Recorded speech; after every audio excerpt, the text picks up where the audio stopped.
హరి ఓం. శ్రీ రమణ సద్గురుదేవాయ నమః. రమణ భాషణులు 639, మార్చి 2వ తారీఖునే. ఇది 639ది.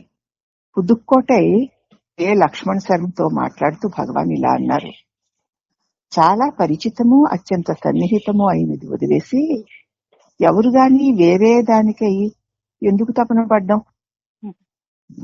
చాలా పరిచితమైనది, అత్యంత సన్నిహితమైనది అట్టి సద్వస్తువుని వదిలేసి ఎవరైనా వేరే దానికోసం ఎందుకు తపన పడాలి? అది నువ్వు అని శృతులు చెప్తున్నాయి కదా. తత్వమసి అంటూ అది నువ్వని శృతులు చెప్తున్నాయి. ఈ వాక్యంలోని త్వం అనుభవ సిద్ధమేను, అందరికీ నేను అన్నది అనుభవ సిద్ధమే కదా. తెలియదు, దాన్ని వదిలేసి వారు తత్కై ప్రయత్నిస్తూ ఉంటారు. అది తన్ను త్వం అన్నదాన్ని వదిలేసి తత్ కోసం చూస్తూ ఉంటారు. నేను వేరును, ఆ తత్ అది వేరును, దాన్ని పొందాలి అని చూస్తూ ఉంటారు. అదే నువ్వు అని వేదాలు శాస్త్రాలు చెప్తుంటే, ఇప్పుడు భక్తుడు తత్వం ఏకమని కనుక్కోవడానికేమో తత్ అది నువ్వు ఏకమే అని కనుక్కోవడానికి అన్నాడు అతను. అప్పుడు భగవాన్ అన్నారు, మరి తత్ అందరిలోనూ వ్యాప్తమైన అంతరాత్మే కదా. త్వం అన్నది మన అందరిలోనూ ఉంది కదమ్మా. నేను నేను నేను నేను అని అన్నది అందరిలోనూ వ్యాప్తమైన అంతరాత్మే కదా.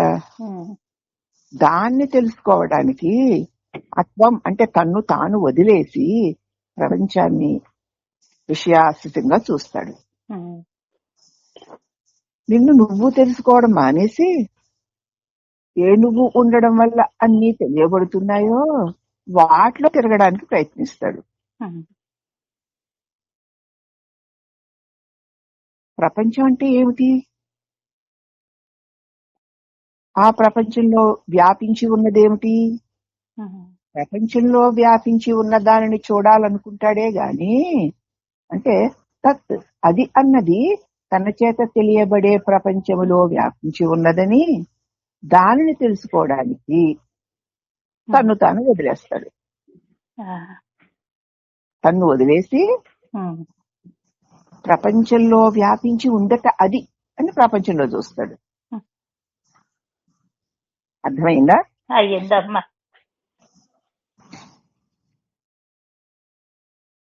అది తత్ తన్ను తాను మరిచినప్పుడే ఇతర భావనలు కలుగుతున్నాయి.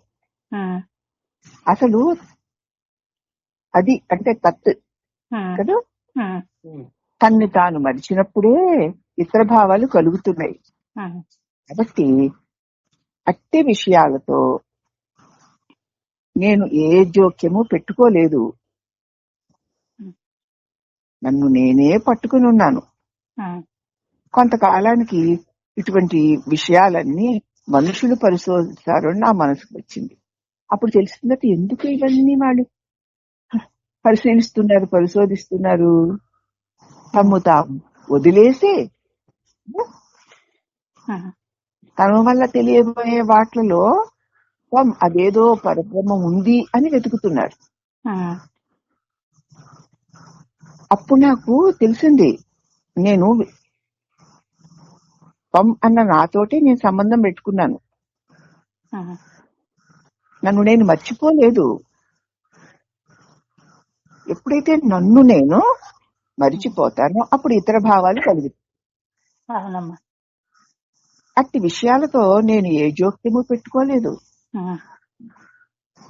కొంతకాలానికి ఇటువంటి విషయాలన్నీ మనుషులు పరిశోధిస్తారు కాబోలు అని నా మనసుకు వచ్చింది. ఓహో, తాను కాని విషయాలన్నీ పరిశోధిస్తున్న వారు మనుషులన్నమాట అనుకున్నారు భగవాన్.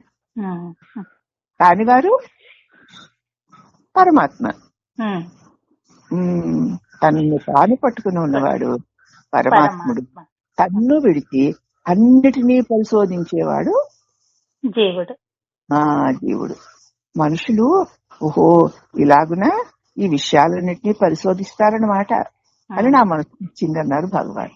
తన అనుభవాన్ని ఇంకా అద్భుతంగా తేలిక మాటలో చెప్పాడు చూడు. అవునమ్మా, నన్ను నేను పట్టుకొని ఉంటే ఇంకా చాలా కదా. మరి తొమ్మంటే నువ్వే కదా. అవునమ్మా, తత్ అంటే అది, అది నువ్వు అని చెప్పారు. అప్పుడు అది నేనా అని నిన్ను నువ్వు పట్టుకోవాలి. అంతే. నన్ను నేను పట్టుకోవడం మానేసి అది నేనట కదా, దాన్ని నేను పట్టుకోవాలి అని తనకంటే అన్ని విషయాల్లో వెతుకుతాడు మానవుడు. అదే అజ్ఞానం అన్నారు పుదుక్కోటై లక్ష్మణ శర్మ గారితో మాట్లాడుతూ భగవాన్. హరి ఓం. ఆయన నెపంగా చేసుకుని మనకి మనలాంటి వారందరికీ బోధిస్తున్నారు. హరి ఓం నమః.